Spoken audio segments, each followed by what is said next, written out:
I'm Brandon Isle with BYU-Idaho Radio, and joining me here at RootsTech is Mindy McLane. She's from Rexburg, and she just loves family history and is here at RootsTech with us. And I'm excited to talk to her about all the things that she's learning and kind of her history, or her background in family history. Mindy, thanks for joining me here. You're welcome. So, Mindy, tell us a little bit about your background, your education, and how you got into family history. I went to BYU and graduated in 2002, and then I got married, and my husband was at BYU-Idaho. We moved away. We came back when he's working at BYU-Idaho, and I just recently completed my Advanced Family History Research Certificate in April of last year. And what had you so interested in getting that certificate? Just that I really enjoy family history, and I wanted to be able to break through my own family history brick walls, and I knew there were a lot of skills that I needed to learn, so I started taking the classes just one by one. What are some of those barriers that you've had in your life, and what did you learn to break through them? For example, there's a paleography class, so you learn how to read the old handwriting in. It's been helping me just recently in reading old German records. So I didn't know how to read those really fancy handwriting, I guess, before. Well, I think anybody who's ever gone into family history, they've come across that, and it is hard. It's pretty, usually. The handwriting is pretty, but you have no idea what it says. Right. And you don't need to take a prerequisite for that class. So lots of people who enjoy indexing can take paleography. Yeah, that's so neat. So what got you first interested in family history itself? I mean, you're a mom, you've got kids, you're busy, and you're diving into family history. Right. I always enjoyed family history because I liked listening to my grandma's stories. But when it came down to it, when I got pregnant with our first one, Hazel, I had a lot of time at home where, you're uncomfortable being pregnant and whatever. And so I decided to sit at the computer and enter the information my family already had into a family tree so I could start working on it from there. So that really kind of kicked me off in my family history journey. Yeah, so this is a journey of over 20 years. Yeah. I have to admit, we're friends, longtime friends. Right. When you were pregnant with Hazel, my wife was pregnant with our oldest, right. And we lived in the same basement in two different apartments. And it's been such a journey to be friends and right. see each other in Rexburg again. It's been so fun. We're writing our own family history this way, I guess. Yeah. So you're here at RootsTech. How many years have you been coming? This is my second year, and I want to come back every year. The first year was just so fun, and I learned so much, and I just thought, I've got to come back. It's well worth it. You get the early bird special. It's not that expensive. It's worth every penny. Yeah, RootsTech is listening. They're like, we're going to put this on the billboards. You've been here. This is day 2. What are some of the things that you've learned and hope to put into practice when you get home? Oh, that's a really good question. I've seen a lot of really good speakers.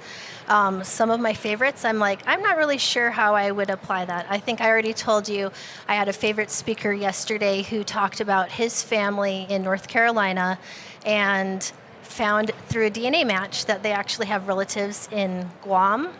And I don't have any Guam relatives.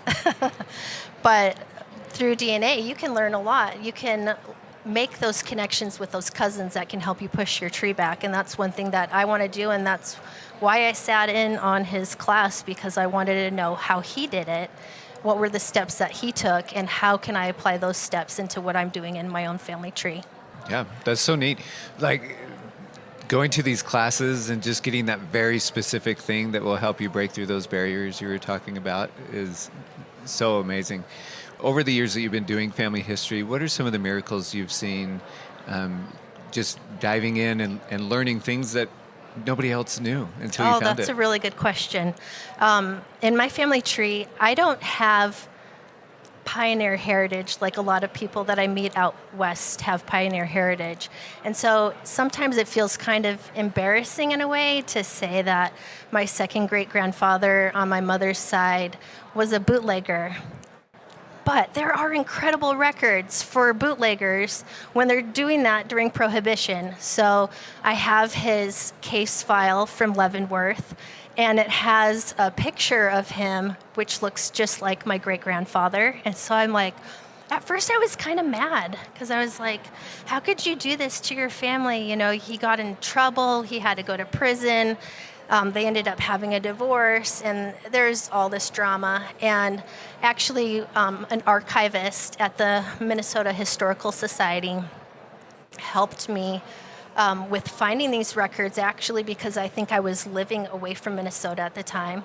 And she helped me kind of have a more compassionate heart towards my relative, because when he was checked into the prison system, and also later on for cutting state trees in Minnesota, he was checked into that prison system.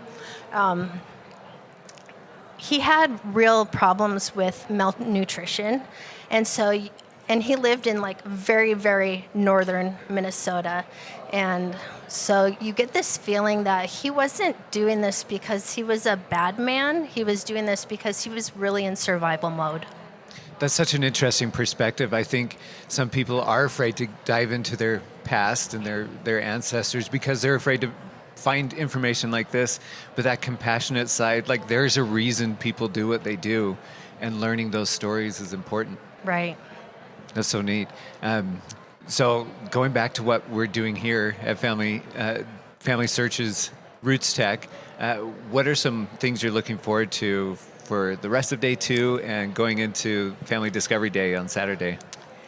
Actually, tomorrow, one of the things that I'm looking forward to is this class about decluttering your family history, or learning how to, it's on the schedule. I need to look up the actual class name again, but I have this interest in minimalism, because when I simplify my life, my brain clears.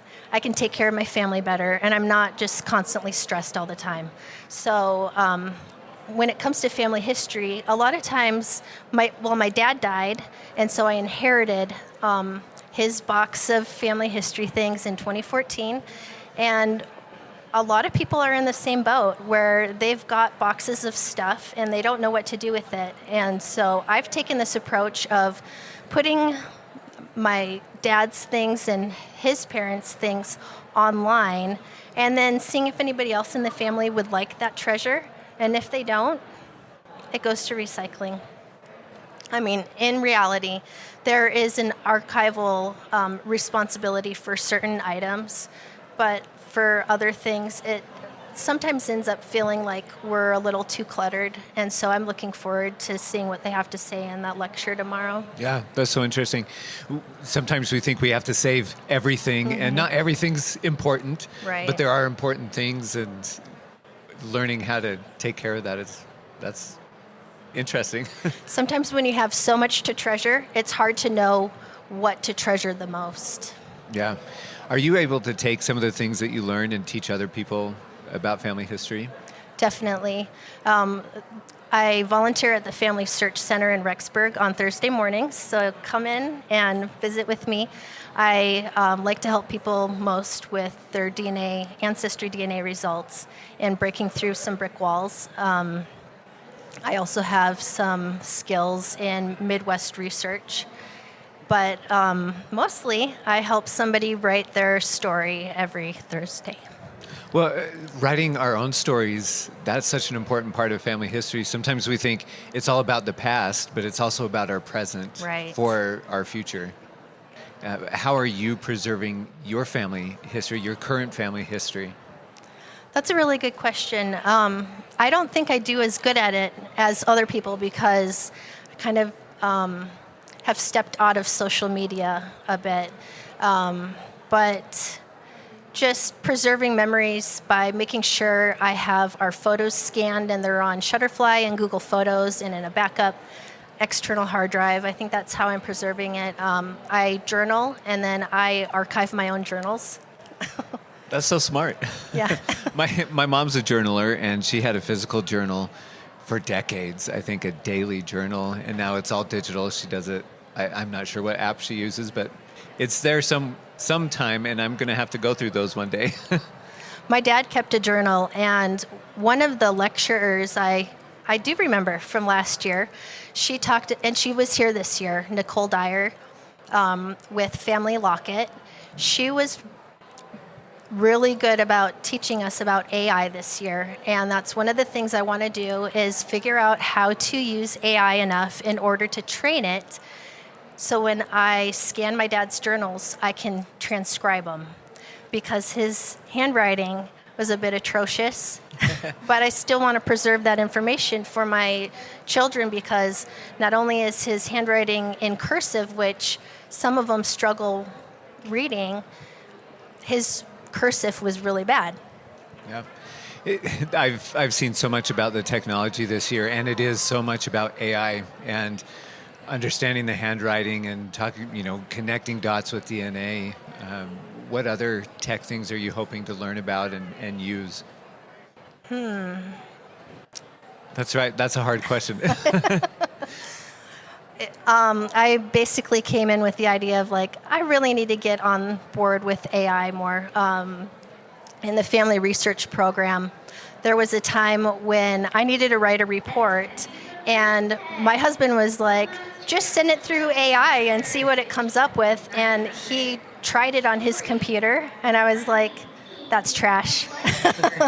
So there are some things that I think AI struggles with, or maybe you need to train it more. But in Nicole Dyer's class, she was showing the character error rate has gone really down in the last little bit with, she had something she was training the AI on, and she was testing different AI just to see what the character error rates were. And these top character error rates, it was 0.1%. Oh, wow. Yeah. That's amazing. Yeah. I know looking at that handwriting, my error rate is probably 80%, right? It's like, that's an A, maybe? When the tool becomes better than the actual people who were trained in research, I mean, we'll see this explode. Yeah. We've had so many good sessions, and we have the keynote speakers. I know we were in with Tara Roberts just barely, and such an amazing speech that she gave. What are some of the takeaways that you'll have from these speakers? Well, with her speaking, it was just so touching.